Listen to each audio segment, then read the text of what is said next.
کی ہے کہ ضرور کچھ عرصے کے بعد یعنی قیامت میں ہم آپ کو ضرور اتنا کچھ عطا کر دیں گے کہ آپ راضی ہو جائیں گے. تو حضور نبی کریم صلی اللہ علیہ وسلم جب یہ آیت نازل ہوئی تو آپ نے فرمایا کہ اللہ کی قسم میں تب تک راضی ہوں گا ہی نہیں جب تک کہ میرا ایک بھی امتی جہنم میں ہوگا. تو یہ ہے خدا کی رضا چاہتے ہیں تو عالم، خدا چاہتا ہے رضائے محمد صلی اللہ علیہ وسلم.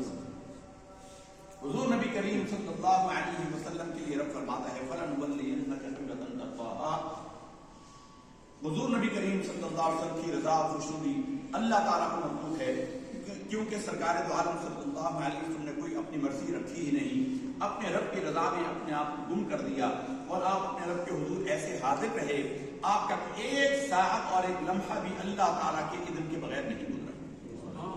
حیات ظاہر میں ولادت کے بعد سے اعلان نبوت سے پہلے بھی آپ کی زندگی کے کسی ایک گوشے پر بھی کسی نے کوئی انگلی نہیں اٹھائی کہ اے محمد صلی اللہ علیہ وسلم آپ اب کہتے ہیں کہ آپ نبی ہیں، کل تک تو آپ یہ کام کرتے تھے، کل تک تو آپ میں یہ بات تھی. کسی کی جرت نہیں ہوئی.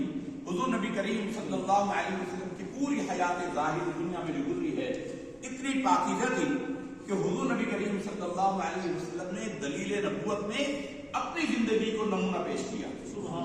شہادت اور گواہی حضور نے فرمایا کہ فقد لبثت فیکم عمرا من قبلی، لوگوں میں نے تمہارے درمیان اتنی عمر گزاری ہے، کیا تم میری زندگی میں کسی گوشے پر انگلی اٹھا سکتے؟ اور اللہ نے اپنے حبیب صلی اللہ علیہ وسلم کی حیات ظاہری کی قسم بیان فرمائی لعمرک انہم لفی سکرتہم یعمہون. اے حبیب آپ کی حیات طیبہ کی قسم ہے یہ آج کے جو مخالفین ہیں یہ گمراہی میں بہہ گئے.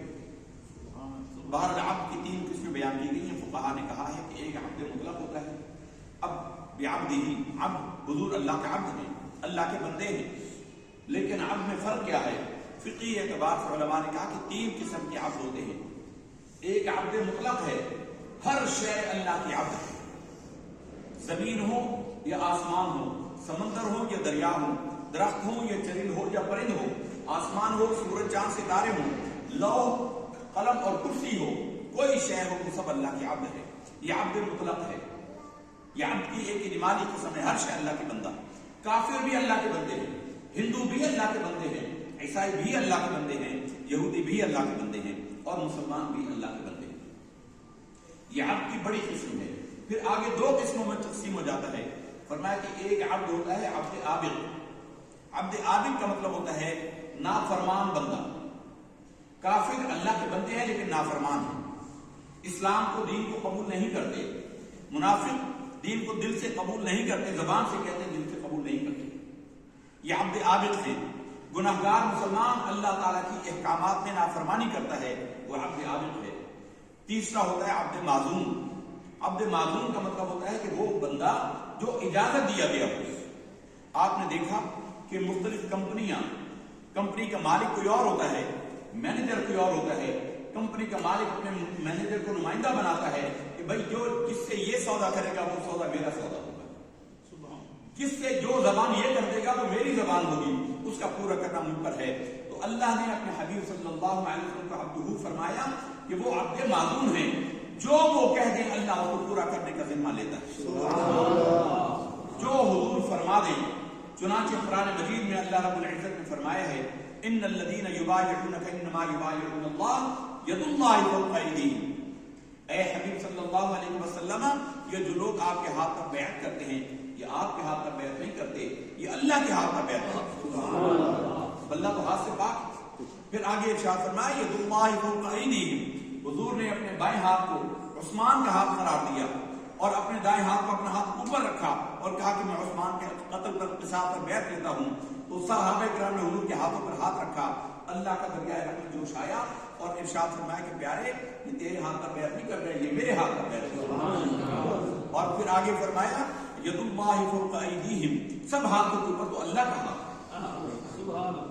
فرمایا حضور نے جنگ بدر میں مشرکین کے لیے پتھر پھینکے، ریت مٹی میں بھر کر پھینکی اور جس جس کی آنکھوں میں گئی اس کو نظر آنا بند ہو گیا، وہ قتل ہوا، فاصل جہنم ہوا. اللہ تعالیٰ کا دریائے رحمت جوش میں آیا اور قرآن میں حکم نازل کر دیا وما رمیت اذ رمیت. اے حبیب جب تو مار رہا تھا تو تو نہیں مار رہا تھا، ولکن اللہ رمی، لیکن وہ ریت تو اللہ پھینک رہا تھا. بولنے کی بات آئی تو اللہ نے فرمایا اپنی مرضی سے تو یہ کلام ہی نہیں کرتے. وما ينطق عن الهوى ان هو الا وحی یوحی.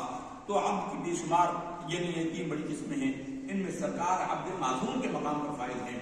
حضور جس سے حضور اللہ کے نمائندے، اللہ نے فرمایا ہے ان اللہ اشترى من المؤمنین انفسهم واموالهم بان لهم الجنہ. اللہ نے ایمان والوں سے ان کے جان اور ان کے مال جنت کے بدلے میں خرید لیے. ہم بکے ہوئے. اب اللہ کو نہ کسی نے دیکھا، نہ اللہ کے کسی کے پاس آیا، نہ اللہ نے براہ راست وعدہ لیا. اللہ کے حبیب صلی اللہ علیہ وسلم ہماری جانوں کے مالک ہیں. اللہ کے بہا پر حضور نے ہماری جانیں خریدی. حضور کے ہم بکے ہوئے ہیں. ہمارے مال، ہماری جان، ہماری اولاد حضور پر قربان فدا اس لیے ہے کہ ہم حضور کے ہاتھوں پر بکے ہوئے. عزیزان گرامی، ہمارے قاری منیر صاحب فرما رہے تھے، رات تشریف لائے تھے، سدرۃ المنتہا کے بارے میں کہہ رہے تھے کہ سدرۃ المنتہا کیا ہے، تھوڑا سا اس کا بتائیں. سدرہ جی بیری کے درخت کو کہتے ہیں، اور اللہ کے درختوں کا جو سردار درخت ہے وہ بیری کا درخت ہے. اللہ کے درختوں میں جو سردار درخت ہے وہ بیری کا درخت ہے. منتہا اس کو کہتے ہیں اس لیے کہ وہ مخلوقات کے اللہ کے بارگاہ میں پہنچنے کے قرب کی جو جگہ ہے اس کی انتہا ہے، اس سے آگے کوئی نہیں جا سکتا. یہاں تک کہ جبریل امین بھی اس سے آگے نہیں جا سکتا. جبریل امین بھی جب حضور کو لے کر اللہ کی بارگاہ کی طرف جا رہے تھے، سدرۃ المنتہا پر رک گئے. بخاری کی حدیث ہے، فرشتوں نے اللہ سے عرض کیا کہ اے اللہ تیرا حبیب آتا ہے، آج ہمیں ہر کام سے چھٹی دے کر ان کے حضور کے استقبال اور حضور کے دیدار کا اتنی اجازت عطا فرما. اللہ نے اجازت فرمائی. وہ درخت کتنا بڑا ہوگا؟ اللہ تعالیٰ کے ارب ہا فرشتے ہیں، کھربوں فرشتے ہیں، وہ سارے اس درخت پر انڈے پڑے آ رہے تھے، سارے اس درخت پر پھیلے ہوئے تھے اور حضور کا دیدار کر رہے تھے اور ایک دوسرے کے اوپر چھائے جا رہے تھے. اذ یغشی السدرۃ ما یغشی، بیری پر جو چھا رہا تھا وہ چھا رہا تھا. وہ ان کا ہجوم تھا جو درخت پر چھا رہا تھا اور حضور کے دیدار کے لیے وہ اشتیاق میں تھے. تو بیری کا درخت سرکار نے فرمایا کہ اس کی جڑیں تخت الثری میں ہیں اور اس کی شاخیں آسمانوں کو گھیرے میں لیے ہوئے ہیں. اس کے پتے مقام حجر کے مٹکوں سے زیادہ بڑے ہیں. مقام حجر مکہ کے قریب ایک جگہ ہے، ایک وادی تھی، اس کے جو مٹکے بڑے اربوں میں سب سے بڑا مٹکا ان کا ہوتا تھا، اتنا بڑا بڑا. فرمایا کہ اس بیری کے درخت کے پتے اتنے بڑے بڑے اور ان میں تجلیات کے رنگ ایسے تھے. سرکار نے یا اللہ کے جلووں کے رنگ تھے یا فرشتوں کے رنگ تھے. سرکار دو عالم صلی اللہ علیہ وسلم فرمایا کہ ایسے عجیب الوان تھے وہاں پر، ایسے عجیب رنگ تھے کہ میں اس کا بیان نہیں کر سکتا.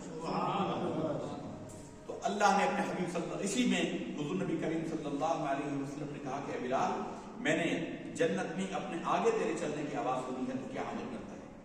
انہوں نے کہا یا رسول اللہ، میں وضو کر کے 2 رکعت پڑھ لیتا ہوں. بلال حضور سے آگے چلے، اپنے عمل کی بدولت نہیں چلے. علماء حدیث نے اس کی شرح بیان کی ہے. انہوں نے فرمایا کہ بلال دنیا میں بھی حضور کے خادم تھے، جنت میں بھی حضور کے خادم ہوں گے. اور بلال حضور کی اونٹنی کی ناک اس کا باغ پکڑ کر آگے چلیں گے تو جو اونٹنی کا غلام آگے باغ پکڑ کے چلتا ہے وہ ان سے آگے ہی چل رہا ہوتا ہے، لیکن مالک کی وجہ سے چل رہا ہوتا ہے. بلال آگے چل رہے تھے تو یہ نہیں تھا کہ حضور سے آگے نکل گئے تھے، بلکہ حضور کے غلامانہ حیثیت میں حضور سے آگے چل رہے تھے. اسی طرح حضور نے فرمایا کہ اے عمر، میں جب آیا جنت کی سیر کر کے، میں نے ایک خوبصورت محل دیکھا، سفید یاقوت کا بنا ہوا بہت بڑا محل تھا. تو میں نے پوچھا یہ کس کا محل ہے؟ تو بتایا گیا کہ یا رسول اللہ، یہ آپ کے غلام عمر ہیں، ان کا محل ہے. سرکار نے فرمایا کہ عمر، میں اس میں داخل ہونا چاہتا تھا، پھر تیری غیرت کی وجہ سے میں اندر نہیں گیا. عمر رو پڑے اور کہا یا رسول اللہ، عمر سے غیرت؟ اللہ کی قسم، عمر کی ہر شے آپ پر فدا ہے، ہر شے آپ پر قربان ہے، آپ چلے جائیں. اسی سفر میں حضور نے فرمایا قال علی شیر خدا رضی اللہ تعالیٰ عنہ کو کہ اے علی، میرا اور تیرا گھر جنت میں آمنے سامنے. بے شمار واقعات ہیں، بے شمار اس کے فضائل ہیں، بے شمار اس کی تفصیلیں ہیں. اس زمانے کے اندر بھی، حضور کے زمانے میں بھی کچھ لوگ جو نئے مسلمان ہوئے تھے، کیونکہ حضور نے جو دین پیش کیا ہے وہ ایسا کامل و اکمل ہے کہ اس کا عقل انکار نہیں کر سکتی. تو وہ عقل کی روشنی میں انہوں نے وہ ایمان قبول کیا تھا، حضور سے عشق نہیں کیا تھا. نتیجتاً جب حضور نے معراج کا واقعہ بیان کیا تو بہت سارے لوگ مرتد ہو کے کافر ہو گئے. یہ تو ہو نہیں سکتا عقل کی روشنی میں. اور ابو جہل جو ابو الحکم کہلاتا تھا، حکمت والا، سرداری والا، ابو الحکم ابو جہل ہو گیا حضور کا انکار کر کے اسی سفر معراج کا. اور ابو بکر نے کہا یا رسول اللہ، میں سب سے پہلے اس کی تصدیق کرتا ہوں. حضور نے فرمایا کہ تو صدیق اکبر ہے، سب سے بڑا سچائی. قرآن مجید میں اللہ نے فرما دیا والذی جاء بالصدق وصدق به اولئک هم المتقون، جو سچائی لے کر آیا اور جس نے اس کی اولاً تصدیق کی، یہی تو متقی ہے.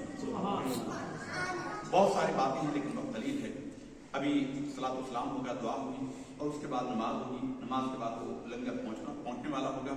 آج آپ کے لیے لنگر کا اہتمام کیا گیا ہے, بریانی کا اہتمام کیا گیا ہے. نماز کے بعد انشاءاللہ طعام معذر پیش کیا جائے گا.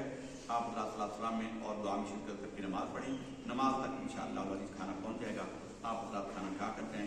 اقول قولی ھذا فاستغفر اللہ لی ولکم ولسائر المسلمین والمسلمات فاستغفروہ انہ